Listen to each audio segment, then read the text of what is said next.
সুপ্রিয় সুধীমণ্ডলী, আসসালামু আলাইকুম। জাতীয় ভোক্তা অধিকার সংরক্ষণ অধিদপ্তরের নিজস্ব স্টুডিও থেকে সকলকে জানাচ্ছি শুভেচ্ছা।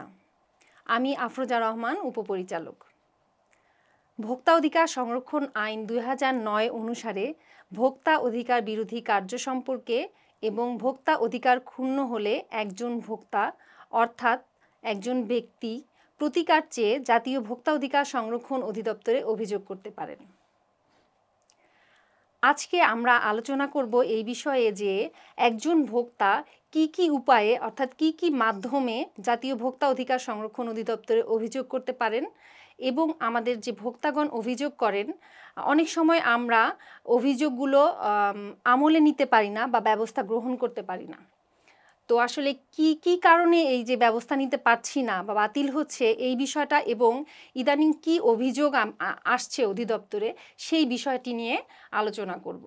এই বিষয় নিয়ে আলোচনা করতে আজকে উপস্থিত আছেন জনাব মোহাম্মদ হাসানুজ্জামান, সহকারী পরিচালক, যিনি জাতীয় ভোক্তা অধিকার সংরক্ষণ অধিদপ্তরের প্রধান কার্যালয়ে অভিযোগ শাখায় কর্মরত আছেন এবং পাশাপাশি জাতীয় ভোক্তা অভিযোগ কেন্দ্র যে আছে তিনি এটির দায়িত্ব পালন করছেন। তো জনাব হাসানুজ্জামান, আমরা আসলে জানতে চাচ্ছি যে ভোক্তার অধিকার ক্ষুণ্ণ হলে একজন ভোক্তা কি উপায়ে বা কি মাধ্যম ব্যবহার করে অধিদপ্তরে অভিযোগ করতে পারেন? ধন্যবাদ। জাতীয় ভোক্তা অধিকার সংরক্ষণ অধিদপ্তরে অভিযোগ করা কঠিন কাজ নয়। একজন ভোক্তা যখন প্রতারিত হবেন, পণ্য বা সেবা ক্রয়ে তিনি যদি সংক্ষুব্ধ থাকেন, তিনি সংশ্লিষ্ট প্রতিষ্ঠানের বিরুদ্ধে ভোক্তা অধিকার সংরক্ষণ অধিদপ্তরে অভিযোগ করতে পারবেন। ভোক্তা অধিকার সংরক্ষণ অধিদপ্তরে 64 জেলায় আমাদের অফিস রয়েছে। এই অফিসে এসে সরাসরি ভোক্তা অভিযোগ করতে পারবেন। বিভাগীয় কার্যালয় রয়েছে 8টি বিভাগে। এই বিভাগীয় কার্যালয়ে এসে ভোক্তা অভিযোগ করতে পারবেন। আমাদের প্রধান কার্যালয়ে এসে ভোক্তা অভিযোগ করতে পারবেন। ডাকে অভিযোগ করতে পারবেন। ভোক্তা অধিকার সংরক্ষণ অধিদপ্তরের ওয়েব পোর্টালে www.dncrp.com যেও অভিযোগ করতে পারবেন। ncc@dncrp.gov.bd এই ইমেল আইডিতে মেইল করেও ভোক্তা অভিযোগ করতে পারবেন। ভোক্তা অধিকার সংরক্ষণ অধিদপ্তরে অভিযোগ করা সহজ। এটা ভোক্তা চাইলেই আমাদের এই দপ্তরে অভিযোগ করতে পারবেন। ধন্যবাদ। আমরা জানলাম যে একজন ভোক্তা আসলে অধিদপ্তরে কি মাধ্যমে অভিযোগ করতে পারেন। তো ভোক্তাগণ অনেক সময় আমরা দেখি যে অভিযোগ করেন, এর মধ্যে অনেকে ফোন দিয়ে জানতে চান যে তার অভিযোগটি কেন বাতিল হয়েছে। তো আপনি যদি এই বিষয়টিকে আলোচনা করেন যে ভোক্তারা যখন অভিযোগ করবেন তখন মানে অভিযোগ করার পদ্ধতিটা মানে কি পদ্ধতি পূরণ করে অভিযোগ করতে হয়, কি বর্ণনা বা কি লিখতে হবে এই বিষয়টা যদি একটু বলতেন তাহলে ভোক্তাদের জন্য এটা সচেতন হতো ভোক্তারা। ধন্যবাদ। যথার্থই বলেছেন যে আমাদের যে সকল অভিযোগ ভোক্তা অধিকার সংরক্ষণ অধিদপ্তরে আসে, পদ্ধতিগত ত্রুটির কারণে সকল অভিযোগ আমরা আমলে নিতে পারি না। কিছু অভিযোগ আমাদেরকে বাতিল করতে হয়। তো কি কারণে বাতিল হয়? একটি সফল অভিযোগে 4টি অংশ থাকবে। একটি হচ্ছে যিনি অভিযোগ করলেন তার পূর্ণাঙ্গ ঠিকানা, তার নাম, পিতার নাম, মাতার নাম, পেশা এবং কন্ট্যাক্ট নাম্বার সহ উনি ওনার ডিটেলসটা দিবেন। যার বিরুদ্ধে অভিযোগ সেই প্রতিষ্ঠানের ঠিকানাটা যথাযথভাবে দিতে হবে এবং অভিযোগের বর্ণনায় তিনি উল্লেখ করবেন তিনি তার অভিযোগে বর্ণিত সেবা বা পণ্য কোথা থেকে ক্রয় করলেন, কিভাবে ক্রয় করলেন এবং সেই সেবা সংক্রান্ত কোন কারণে তিনি সংক্ষুব্ধ হলেন এই বিষয়টি পরিষ্কারভাবে উল্লেখ করে তিনি অভিযোগটি দায়ের করবেন এবং সর্বশেষ তার যে অভিযোগের সপক্ষে তার কাছে যে প্রমাণক রয়েছে সেটি অভিযোগের সঙ্গে তিনি সংযুক্ত করবেন। এই 4টি অংশ থাকলে একটি অভিযোগ এটি আমলযোগ্য হবে বলে ধরে নেওয়া যায়। আর ভোক্তা অধিকার সংরক্ষণ আইনে যে কথাটি উল্লেখ আছে সেটি হচ্ছে অভিযোগকারী অভিযোগ করবেন তার অভিযোগের বা সংক্ষুব্ধ হওয়ার যে কারণ সেই কারণ উদ্ভবের 30 দিনের মধ্যে অভিযোগটি আমাদেরকে করতে হবে।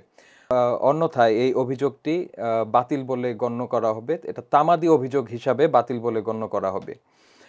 আর ভোক্তা অধিকার সংরক্ষণ আইনে ভোক্তা অধিকার সংরক্ষণ অধিদপ্তরকে যে এখতিয়ার দেওয়া হয়েছে সেই এখতিয়ারের বাইরে যদি কোনো অভিযোগ থাকে সেটি আসলে আমাদের আমলে গ্রহণ করার সুযোগ নেই। অর্থাৎ 30 দিনের মধ্যে করতে হবে। আমাদের আইনে যে পরিধি দেয়া আছে সেই পরিধির মধ্যে অভিযোগটি থাকতে হবে এবং অভিযোগের 4টি যে অংশের কথা বললাম, অভিযুক্ত প্রতিষ্ঠানের ঠিকানা, অভিযোগকারীর ঠিকানা, অভিযোগের বিবরণ বা বর্ণনা এবং সঙ্গে প্রমাণক, এই 4টি অংশ থাকলেই আমরা অভিযোগটি আমলযোগ্য হবে এবং এটি প্রতিকার দেওয়ার যোগ্য হবে। আমরা জানলাম যে একজন ভোক্তা কি কি পূরণ করে একটি অভিযোগ দায়ের করতে পারেন অধিদপ্তরে। একটা বিষয় আপনি বললেন যে অভিযোগকারীর পূর্ণাঙ্গ ঠিকানা এবং অভিযুক্ত প্রতিষ্ঠানের পূর্ণাঙ্গ ঠিকানা দিতে হবে। এই বিষয়টা যদি একটু ভোক্তাকে জানাতেন যে কেন এই বিষয়টা আর কি দরকার। কারণ অনেক সময় ফোন আসে যে জানতে চায় যে আমি তো ঠিকানা দিয়েছি, দেখা যায় যে বাট পূর্ণাঙ্গ ঠিকানা নেই। তো এটার প্রয়োজনটা একটু যদি আপনি ভোক্তা সাধারণকে জানাতেন। জি, এই বিষয়টি হচ্ছে ভোক্তা অধিকার সংরক্ষণ অধিদপ্তর যেভাবে কাজ করে একটি অভিযোগ পাওয়ার পরে, অভিযোগ পাওয়ার পরেই আমরা এটি যদি আমলযোগ্য অভিযোগ হয় তাহলে আমরা হেয়ারিং নোটিশ করব, শুনানির নোটিশ করব, উভয় পক্ষকে নোটিশ করব একটি নির্দিষ্ট দিনে শুনানিতে অংশগ্রহণ করবার জন্যে। তো যখন আমরা নোটিশ করব, যদি অভিযুক্ত প্রতিষ্ঠান বা অভিযোগকারীর পূর্ণাঙ্গ ঠিকানা না থাকে সেক্ষেত্রে এই নোটিশটি করা সম্ভব হয় না, 1 নাম্বার। আর 2 নাম্বার হচ্ছে নোটিশ করার পরে সেই নোটিশে সাড়া দিয়ে যদি অভিযুক্ত প্রতিষ্ঠান শুনানিতে উপস্থিত না হয় সেক্ষেত্রে ভোক্তা অধিকার সংরক্ষণ অধিদপ্তরের যে মনিটরিং টিম রয়েছে সেই টিম ওই প্রতিষ্ঠানে যে তাদের শুনানিতে উপস্থিতি নিশ্চিত করতে পারে। যদি পূর্ণাঙ্গ ঠিকানা না থাকে সেক্ষেত্রে এই কার্যক্রমটি গ্রহণ করা সম্ভব হয় না। আর আইনে যেহেতু উল্লেখ আছে যে ঠিকানা থাকতে হবে, সেহেতু ঠিকানা ছাড়া অভিযোগ আমলে নেওয়ার আসলে সুযোগ নেই। তাহলে আমরা যেটা দেখলাম যে অভিযোগ দেওয়ার পরে অভিযোগ নিষ্পত্তির যে কার্যক্রম পরিচালনা করা হয় সেটির জন্যই অভিযুক্ত প্রতিষ্ঠান এবং অভিযোগকারীর ঠিকানাটি গুরুত্বপূর্ণ। ধন্যবাদ বিষয়টি জানানোর জন্যে। আরেকটি বিষয়, আপনি তো অভিযোগ শাখায় আছেন, কাজ করছেন, আপনি যদি একটু ভোক্তাদের সচেতনতার জন্য জানাতেন যে কি কি বিষয় ভোক্তারা প্রতারিত হচ্ছে, মানে কি ধরনের অভিযোগটা বেশি আসছে এবং ভোক্তারা প্রতারিত হচ্ছে, এই বিষয়টা নিয়ে একটু। ধন্যবাদ। আমরা ইদানিং যে অভিযোগগুলি পাচ্ছি তার বেশিরভাগ অভিযোগ হচ্ছে অনলাইন কেনাকাটায় ভোক্তারা প্রতারিত হচ্ছেন বলে আমাদেরকে অভিযোগ করছেন। এর মধ্যে যদি আমি বলি, এখন ইলিশের সিজন, ইলিশ মাছ নিয়ে বেশ কিছু প্রতারণার অভিযোগ আমরা পেয়েছি।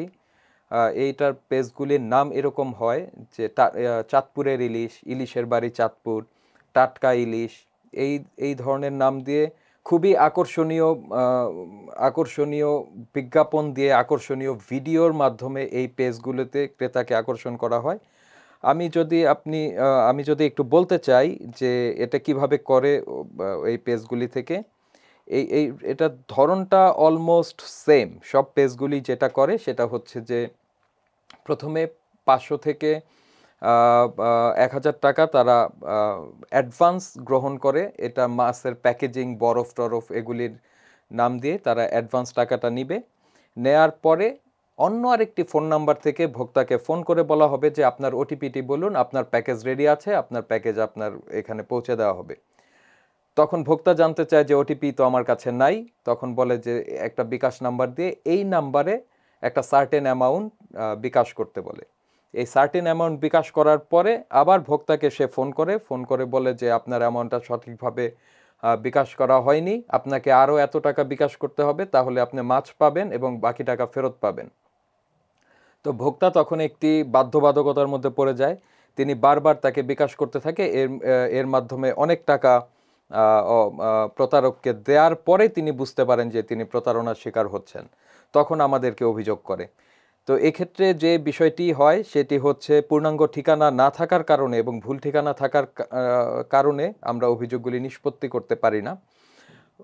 আপনার মাধ্যমে আমি ভোক্তা সাধারণকে বলতে চাই যে যে কোনো পেজ থেকে, অনলাইন ভিত্তিক কেনাকাটার ক্ষেত্রে যে কোনো পেজ থেকে কেনাকাটার সময় ভোক্তাগণ অবশ্যই পেজটির রিভিউ দেখবেন এবং পাশাপাশি কারা রিভিউ দিচ্ছেন সেটিও দেখবেন। এমন হলো যে আপনি দেখলেন যে একজন রিভিউ দিয়েছে যে তিনি প্রোডাক্ট পেয়েছেন, যথাসময়ে পেয়েছেন, তার আইডিতে ঢুকে দেখবেন যে তিনি শুধুমাত্র এই পোস্টটি দেওয়ার জন্যই তার আইডিটি খোলা হয়েছে। সেক্ষেত্রে এই যে পেজ থেকে আপনি কেনাকাটা করবেন সেটার সঠিকতা নিয়ে বা সেটি অথেন্টিক কিনা সেটি নিয়ে প্রশ্ন উঠতে পারে। কাজে রিভিউ কারা দিচ্ছে সেটি দেখবেন, রিভিউগুলি দেখবেন, দেখে আর ওই পেজে যে ঠিকানা ব্যবহার করা হয়েছে সেটি সঠিক কিনা সেটি নিশ্চিত হয়ে তারপরে পণ্য অর্ডার করবেন। আর একটি কথা বলে রাখা প্রয়োজন, ক্যাশ অন ডেলিভারিতে আপনারা যখনই কোনো পণ্য নেবেন অবশ্যই পণ্য হাতে পাওয়ার পরে টাকার লেনদেন করবেন। কোনো ক্রমে পণ্য পাওয়ার আগে ওটিপি বা এই জাতীয় কথাবার্তায় তাদের কথায় বিভ্রান্ত হয়ে কাউকে কোনো টাকা পয়সা প্রদান করবেন না। বাই এনি চান্স আপনারা যদি প্রদান করে ফেলেন সেক্ষেত্রে ভোক্তা অধিকার সংরক্ষণ অধিদপ্তরে এটিতে আমরা নিষ্পত্তি করতে না পারলেও আপনারা নিকটস্থ থানায় জিডি করবেন এবং সেই জিডির কপিটি বাংলাদেশ পুলিশের সাইবার ক্রাইম ইউনিটে সেটি শেয়ার করে একটি অভিযোগ জানাবেন। আশা করি এই ধরনের প্রতারণা বন্ধ হবে তাহলে। জনাব হাসানুজ্জামানের সাথে আজকের আলোচনায় জানতে পারলাম যে জাতীয় ভোক্তা অধিকার সংরক্ষণ অধিদপ্তরে কি কি মাধ্যমে বা কি কি উপায়ে অভিযোগ করা যায় এবং একটি অভিযোগ করার সময় কি কি তথ্য দিয়ে সফলভাবে একটি অভিযোগ করা যায়, এবং আরেকটি বিষয় জানালেন যে ভোক্তারা যে প্রতারিত হচ্ছে এই বিষয়ে একটি সচেতনতামূলক আলোচনা করলেন যাতে ভোক্তারা সচেতন হয় প্রতারিত হওয়া থেকে। জাতীয় ভোক্তা অধিকার সংরক্ষণ অধিদপ্তরে অভিযোগ করতে www.dncrp.com ওয়েব পোর্টালে গিয়ে অভিযোগ করতে পারেন। ভোক্তা অধিকার সম্পর্কে জানতে কল করুন অধিদপ্তরের হটলাইন নাম্বার 16121-এ। ধন্যবাদ জনাব হাসানুজ্জামান, আজকে ভোক্তাদের উদ্দেশ্যে কিভাবে অভিযোগ করা যায় এই বিষয়টি বলার জন্য, এবং সকলকে ধন্যবাদ আমাদের আলোচনাটি শোনার জন্য।